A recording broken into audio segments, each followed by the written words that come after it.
The World Unfiltered.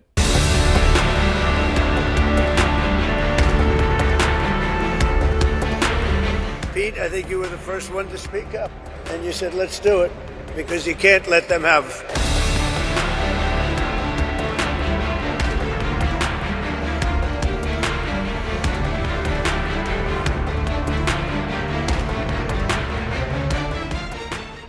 ஈரானுடனான America இஸ்ரேலோட போர் 4வது வாரத்தை எட்டியிருக்கக்கூடிய சூழலில் போருக்கான தொடக்க புள்ளி எது அப்படிங்கிற விவாதம் ஒரு பக்கம் நடந்துட்டு இருக்கு இல்லையா? இந்த நிலைமையில் போருக்கான தொடக்க புள்ளி அப்படின்னு அமெரிக்க அதிபர் டொனால்ட் ட்ரம்ப் ஒரு புதிய விளக்கத்தை கொடுக்குறாரு. அமெரிக்க பாதுகாப்பு அமைச்சர் பீட் ஹெக்ஸெத் இவர் தான் ஈரான் மீது தாக்குதல் நடத்துறதுக்கு முதல்ல யோசனை சொன்னாரு அப்படின்னு ஒரு தடாலடி அறிவிப்பை கொடுத்திருக்காரு Donald Trump. Pete, I think you were the first one to speak up, and you said, let's do it. Because you can't let them have. ஈரானை அணு ஆயுதங்கள் தயாரிக்க அனுமதிக்க கூடாது, அதனால அந்த நாட்டின் மீது ராணுவ நடவடிக்கை எடுக்கணும் அப்படின்னு பீட் சொன்னதா ட்ரம்ப் இப்போ சொல்றாரு. அமெரிக்காவுடைய மூத்த அமைச்சர்கள் பலர் போருக்கு ஆதரவு தரவில்லை அப்படிங்கிறதையும் ட்ரம்ப் ஏற்கனவே ஒத்துக்கொண்டிருக்கிறார். குறிப்பா துணை அதிபர் ஜேடி வான்ஸ் போர் தொடுக்கிறத விரும்பவில்லை அப்படின்னு அவர் ஏற்கனவே தெரிவித்தது நம்மள பல பேருக்கு தெரியும். பொதுவாக ஒரு போருடைய வெற்றி அல்லது தோல்விக்கு அதிபர் தான் பொறுப்பேற்பார்.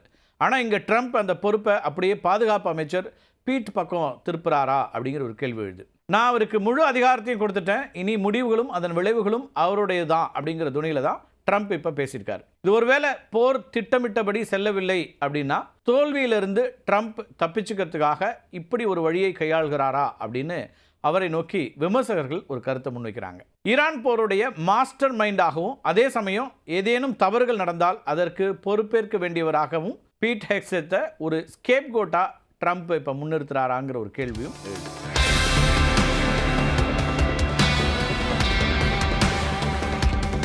சரி, யார் இந்த பீட் அப்படிங்கிற ஒரு கேள்வி எழுதலாம் இல்லையா? அவரை பற்றியும் கொஞ்சம் ப்ரொஃபைல் பார்த்துடலாம். பீட் ஹெக்ஸெத் அமெரிக்க இராணுவத்தினுடைய நேஷனல் கார்டு பிரிவில் அதிகாரியாக பணியாற்றிய ஒருத்தர்.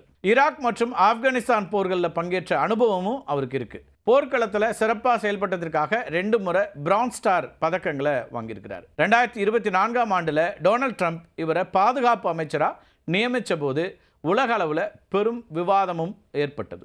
வழக்கமாக உலகின் மிகப்பெரிய இராணுவ அமைப்பாக இருக்கக்கூடிய பென்டகனை வழி நடத்தணும்னா ஓய்வு பெற்ற 4 நட்சத்திர ஜெனரல்கள் 4 ஸ்டார் ஜெனரல்ஸை தான் அப்பாயின்ட் பண்ணுவாங்க. அப்படி இல்லைன்னா மிகப்பெரிய நிறுவனங்களை நிர்வகித்த அனுபவம் இருக்கக்கூடியவங்களை நியமிப்பாங்க.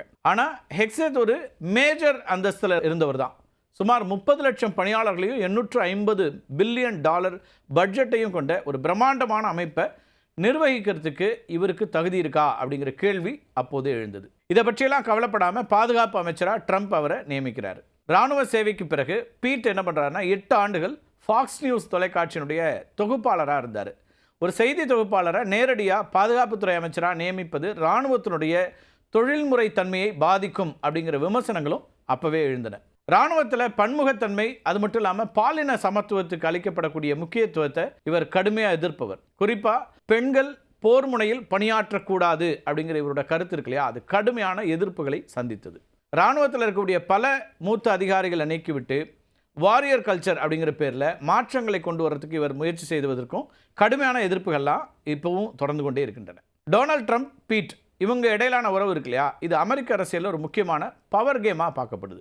வழக்கமாக பென்டகனில் இருக்கக்கூடிய மூத்த ஜெனரல்கள் அதிபருடைய எல்லா உத்தரவுகளுக்கும் உடனே சம்மதிக்க மாட்டாங்க.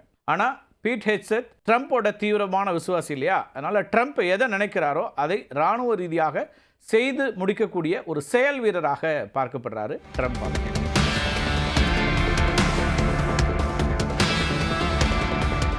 ஈரான் போர் போன்ற ஒரு பெரிய விவகாரத்தில் வெற்றி கிடைச்சா அதனுடைய பெருமை ட்ரம்ப்புக்கு போகும். ஆனால் ஒருவேளை போர் தோல்வியடைந்தாலோ அல்லது அதிக அமெரிக்க வீரர்கள் உயிரிழந்தாலோ நான் தான் எல்லா அதிகாரத்தையும் பீட்டிட்ட கொடுத்துட்டேனே, அவர் தானே தவறான முடிவுகளை எடுத்தார் அப்படின்னு பழி போடுவதற்கு ட்ரம்ப் இப்போது போட்டிருக்கும் இந்த ஆனஸ் உதவும். ஈரான் போரில் பீட் ஹெக்ஸெத் இப்போது 2 விஷயங்களில் கவனம் செலுத்திட்டு இருக்கார். ஒன்று துல்லிய தாக்குதல், இன்னொன்று ஈரானில் ஆட்சி மாற்றம். ஈரானில் அணு ஆயுத மையங்களை மட்டுமே குறிவச்சு அழிக்கிறது தான் ஹெக்ஸெத்தினுடைய முதல் இலக்கு.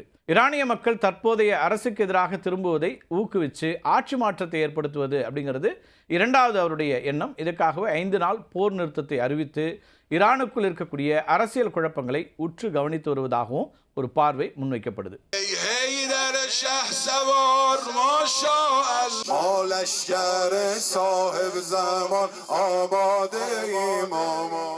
ஈரான் போருக்கு பீட் ஹெக்ஸெட் தான் காரணம் அப்படின்னு ட்ரம்ப் சொன்னாலும் உண்மையாகவே இஸ்ரேல் பிரதமர் பெஞ்சமின் நெத்தன்யாகுவும் ஊடக ஜாம்பவானா இருக்கக்கூடிய ரூபர்ட் முர்டாக்கும் தான் காரணம் அப்படின்னும் நிபுணர்கள் கருத்து சொல்கிறாங்க.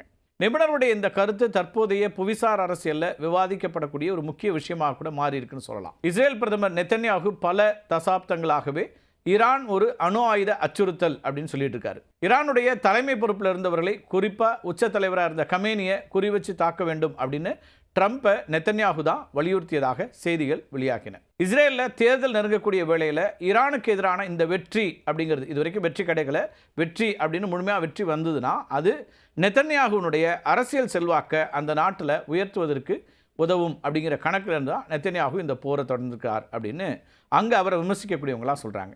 ட்ரம்ப் தயங்கி கொண்டிருந்த போது உளவு தகவல்களை கொடுத்து தாக்குதலுக்கு அமெரிக்காவை நெத்தன்யாகு சம்மதிக்க வைத்ததாகவும் சொல்லப்படுது.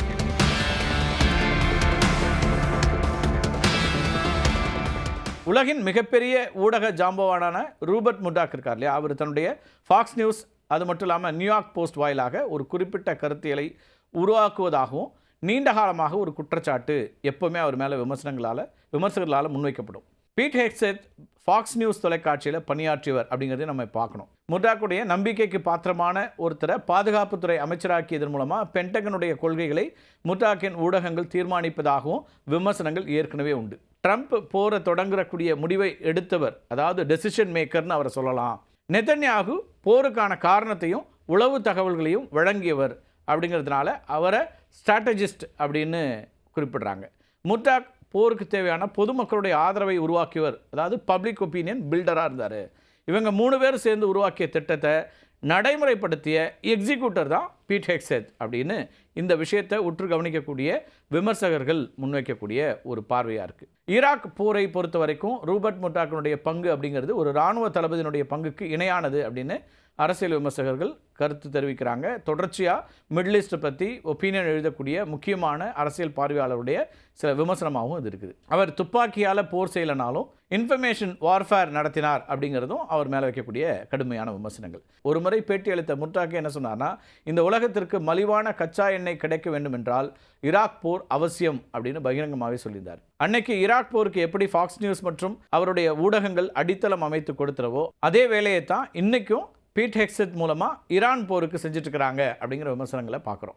அன்றைக்கு ஈராக் போரில் சதாம் ஹுசேன் வீழ்த்தப்பட்டது போல் இன்றும் ஈரானில் ஆட்சி மாற்றம் ஏற்படும் அப்படின்னு இந்த ஊடகங்கள் கணக்கு போடுறேன். ஆனால் ஈரானுடைய கடுமையான எதிர்த்தாக்குதல்கள் முர்டாக்கினுடைய இந்த திட்டத்திற்கு ஒரு சவாலாக அமைந்திருக்குதுன்னே பார்க்குறாங்க. நிபுணர்களுடைய கூற்றுப்படி ட்ரம்புக்கும் நெத்தன்யாகுக்கும் இடையில் போரின் இறுதி இலக்கில் கருத்து வேறுபாடு இருந்திருக்கு. ஈரானில் ஒரு யதார்த்தமான நபரை அதிகாரத்தில் அமர்த்தி ஈரானுடைய எண்ணெய் வளங்களை பயன்படுத்தி கொள்ளக்கூடிய ஒரு திட்டம்தான் வெனிசுலா மாடல் ஆட்சியை தான் ட்ரம்ப் விரும்புகிறார். நெத்தன்யாகுவோ ஈரானை முற்றிலும் பலவீனப்படுத்தி அங்கே ஒரு போர் பதற்றத்தை வைத்திருக்கக்கூடிய மூவிங் த கிராஸ் அப்படிங்கிற கொள்கையை விரும்புகிறார். இது மூலமாக இஸ்ரேலுக்கு எதிரான அச்சுறுத்தலை நிரந்தரமாக தடுக்கலாம் அப்படிங்கிறது அவரோட கணக்கு.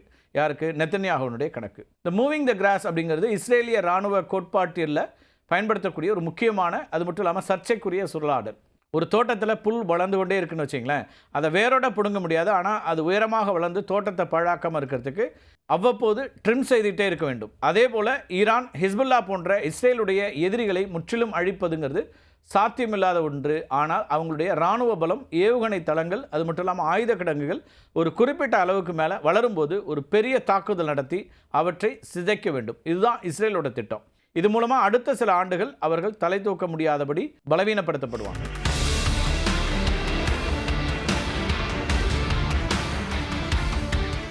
ஈரான் விவகாரத்தில் நெத்தன்யாகு இந்த கொள்கையை தான் பின்பற்றுகிறார்.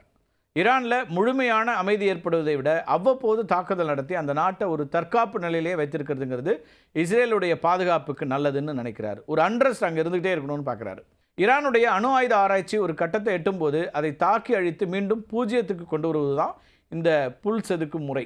ரூபர்ட் முர்டாக்கினுடைய பங்கு வெறும் ஊடக ஆதரவோடு நிற்கலை.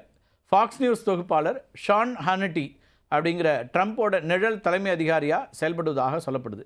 ஈரானை தாக்க வேண்டும் என்பதற்கு ஹானட்டியினுடைய வாதங்களையே ட்ரம்ப் பலமுறை அதிகாரிகளிடம் மேற்கோள் காட்டினார். ஹெக்ஸத் இந்த போரை ஒரு இராணுவ நடவடிக்கையாக பார்க்காம அமெரிக்காவினுடைய முற்போக்கு கொள்கைகளுக்கு எதிரான ஒரு அடையாள போராகவே முன்வைக்கிறார்ன்றதையும் பார்க்க வேண்டியிருக்கு. ஒரு பக்கம் போர் நடந்தாலும் இன்னொரு பக்கம் ட்ரம்ப்போட மருமகன் ஜாரட் குஷ்னர், அது மட்டும் இல்லாமல் தூதர் ஸ்டீவ் விட்காஃப் ஆகியோர் ஈரானுடைய உயர் அதிகாரிகளோடு ரகசியமாக பேசி வருவதா இப்போ வரக்கூடிய தகவல்களை பார்க்குறோம். இது முர்டாக் மற்றும் நெதன்யாவுக்கு எரிச்சலை ஏற்படுத்தி இருக்கிறது. ட்ரம்ப் எப்போது வேண்டுமானாலும் போரை நிறுத்திவிட்டு ஒப்பந்தம் செய்து கொள்வார் அப்படிங்கிற பயம் இவங்களுக்கு இருக்குது. ஈரான் ஆன்மீக தலைவர் கமேனி கொல்லப்பட்டதை முர்டாக்கினுடைய நியூயார்க் போஸ்ட் இதழ் டெத் டு த டெவில் அப்படின்னு கொண்டாடுச்சு. ஆனால் ஒரு தனிநபரை நீக்குவதனால ஈரான் வீழ்ந்து விடாது, மாறாக அது அந்த பிராந்தியம் முழுவதும் ஒரு நீண்டகால போரை உருவாக்கும் அபாயம் இருப்பதா நிபுணர்கள் எச்சரிக்கிறாங்க. மீண்டும் ஒரு காணொலியை சந்திக்கலாம். நன்றி, வணக்கம்.